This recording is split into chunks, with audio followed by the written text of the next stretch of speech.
এদেশে বিপ্লবের চেষ্টা করা হয়েছিল জাসদের নেতৃত্বে, যদিও সে বিপ্লব সফল হয়নি, প্রতি বিপ্লব সংগঠিত হয়েছে। এখন এই গণঅভ্যুত্থানকে অনেকে বিপ্লব বলার চেষ্টা করেন, এবং যারা বলছেন ছাত্র সমন্বয়কদের কেউ কেউ, তারা আবার আপনি যে প্রসঙ্গ তুললেন যে বন্দর বা এনবিআর বা সচিবালয়ের মধ্যে যে ঘটনাগুলো ঘটছে, যারা প্রতিবাদ করছে গণতান্ত্রিক উপায়ে, তাদের তো রাইটস আছে, তাদের উপরে বিপ্লব ঘটানো হবে, এই ছাত্র সমন্বয়কদের কেউ কেউ বলছেন। আসলে বিপ্লব শব্দটা অর্থ কি তারা বুঝতে পারে? আপনি তো সেই জাসদের সঙ্গেই ফ্রম দ্য বিগিনিং জড়িত রয়েছেন, যেই জাসদ বিপ্লব ঘটাতে চেয়েছিল, আমি বিপ্লব সফল হয়নি, এখন যে বিপ্লব আমি বলা আসলে হচ্ছে। আমাদের সঙ্গে মৌলিক পার্থক্য হচ্ছে যে আমরা দেশ স্বাধীনত ক্ষমতায় ছিলাম বঙ্গবন্ধুর সঙ্গে। আমরা ক্ষমতার থেকে মুক্তিযুদ্ধের ক্ষমতা বেরিয়ে এসে আমরা আলাদা বিপ্লব করার চেষ্টা করি, সত্যি কথা চেষ্টা করেছি। ভুল ভ্রান্তি হতে পারে, আমরা চেষ্টা করি কিভাবে রাষ্ট্র ক্ষমতা আমূল পরিবর্তন করা যায়। সেটা হয়নি, প্রতিকূল হয়ে গেছে, বঙ্গবন্ধু চিন্তা হয়ে গেছে, ইত্যাদি ইত্যাদি ঘটনা। আর এখন এরা কিন্তু একটা অভ্যুত্থান করার মধ্য দিয়ে এরা ক্ষমতা অংশীদার হয়েছে। এবং এই যে এই বয়সে ক্ষমতার অংশীদার, আপনি দেখেন, আমি আপনার ছোট্ট একটা কথা বলে থাকি জাস্ট বোঝার জন্য জনগণকে, দেশবাসীকে। আসিফ মাহমুদের ওই যে তার এপিএস, জি, এপিএস এর নামে মুয়াজ্জেম। দুর্নীতি তদন্ত হচ্ছে, তার 5 লোক আটক হয়েছে। আর জি, সেই দেখেন শেখ হাসিনার যে বাসায় গৃহ পরিচালক ছিল না, সে জাহাঙ্গীর বলে তার নাম। শেখ হাসিনা বলছেন, প্রধানমন্ত্রী বলছেন যে উনি 400 কোটি টাকা নিয়ে পালিয়ে চলে গেছেন, ওনারা ধরতে পারেন নাই। এই গভর্নমেন্টের একটু ইফিসিয়েন্সি এখানটা যে না, এনারা ওই ছেলেটাকে ডিটেন করতে পারছে। কেঁচো খুঁড়তে তো সাপ বের হয়ে যাবে এই কারণে। হাসান মাহমুদ মারা গেছে, আরিফ হাসান সাহেব, উনি খুব সম্মানীয় ব্যক্তি, আপনি জানেন, জি, মরহুম, আল্লাহ বেস্ট নসিব করুন। ওনার যখন মন্ত্রণালয় চেঞ্জ হয়, উনি তখন হাইকোর্টে এসেছিলেন। ওনার কলিগরা জুনিয়ররা জিজ্ঞেস, স্যার আপনাকে বড় মন্ত্রণালয় থেকে সরিয়ে দিল কেন? বললো আমি তো 1,000 কোটি টাকা সংগ্রহ করে দিতে পারবো না ওদের, সেই কারণে আমাকে চেঞ্জ করে দিই।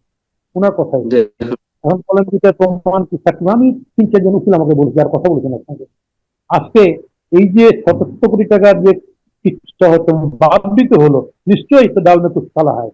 তাহলে এই ছাত্রদের যারা নেতৃত্ব, তারা তো ইতিমধ্যে শুধু শুধু আমরা তো অভ্যুত্থান সংগঠিত করার পরে ক্ষমতার স্বাদ নিতে চাই না, আমরা জনগণকে স্বাদটা দিতে চেয়েছি। আর জি, এরা ক্ষমতার স্বাদটা নিজে রস আস্বাদন করতেছেন ক্ষমতার। ফলে এদের কাজের সঙ্গে আমাদের কাজের মিল কখনোই হবে না। আমাদের ডেডিকেশন পুরো কমপ্লিট রিভার্স। আজকে বাংলাদেশের বর্তমান ইউনুস সাহেব সবচেয়ে বেশি ক্ষতি করতেছেন উনি এদেরকে প্রশ্রয় দিয়ে। আপনার উনি উচিত তো, উনার উচিত এই মন্ত্রণালয় পুনর্গঠিত করা, যদি উনি নিরপেক্ষ ভোট দিতে চান অবশ্যই। উনি কেন, ওনার স্পোকসনেস আছে, উনি কেন ওনার পতাকার খবর নাহিদ সাহেবকে দিবেন? কি জন্য দিবেন?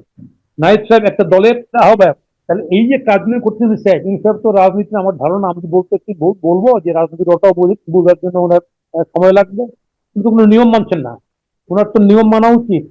আজকে যে দলটা নাহিদ সাহেবরা দল করবে, কোনো আপত্তি নাই, দল করতে পারে, ছাত্ররা আন্দোলন বিপ্লব করছে, হ্যাঁ দল করুক, ঘোষণাপত্র তৈরি করুক, জনগণের কাছে দেখ, নো প্রবলেম, আমরা সহযোগিতা করবো। কিন্তু রাষ্ট্র ক্ষমতাকে যাচ্ছে তবে ব্যবহার করা যায় না, ব্যবহার করলে তার পরিণতি খারাপ হয়, সেটাই করতে যাচ্ছে।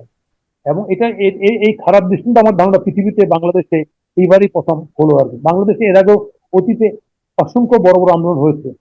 এবং যে আপনি জানেন, ছাত্ররা যেমন সত্তরের আন্দোলনের পরে 71-এ এই যে মুক্তিযুদ্ধের শুরুতে ইশতেহার পাঠ করা, স্বাধীন বাংলার পতাকা উড়ানো, পাকিস্তানের পতাকা পুড়িয়ে দেওয়া, এবং জাতিসংঘ জাতীয় সঙ্গীত গাওয়া, এইসব ছাত্র করেছে। কিন্তু ছাত্ররা ওইভাবে ক্ষমতার দাবিদার হয় না, আজকে দাবিদার হয়েছে। ফলে এই দাবিদার হওয়ার কারণে আজকে এই ঘটনাগুলি আসছে। রাজনীতির মিনিমাম ব্যাকরণ যদি কেউ না মানে, তাই না, সেক্ষেত্রে বিশৃঙ্খলাতে বাধ্য। বর্তমান সরকার সেটাই করছেন দুর্ভাগ্যের জায়গাতে, এটা অ্যানার্কির জন্ম দিচ্ছেন। আমি আবারও বলবো, আমরা চাই না এই দেশটা অ্যানার্কির মধ্যে যাক। সরকার ফিরে আসুক, চেতনায় ফিরে আসুক, তার তার জি, সঙ্গীত ফিরে আসুক, এবং উনি ওনার কাজটা দ্রুত সম্পন্ন করে উনি যান। তারপর যদি থাকতে চান রাজনীতি আসুন, নির্বাচন করুন, ভোট করুন, কোনো অসুবিধা নেই তো। আজকে আপনি জানেন প্রশাসনগুলির সমস্ত জায়গায় এই যে সরকার একই কালচার, প্রশাসনের লোকরা কর্তা ব্যক্তিরা এখন বলছে, যেমন আমাদের কাছে বলা হতো আমি ডিসি, আমার জি, আন্ডারে 7টা এমপি আছে। এখনো প্রশাসন কর্তা বলতে চায় যে আমি তো ই করি, বিএনপি করি, বা আমি জামাত করি, বলতে চায়। এলাকাগুলিতে একই রকম প্রবণতা। এবং সেইখানটায় আসে আবার এই যে বৈষম্য বিরোধীদের তৎপরতা সমস্ত জায়গায়। ফলে জি। এগুলি মঙ্গল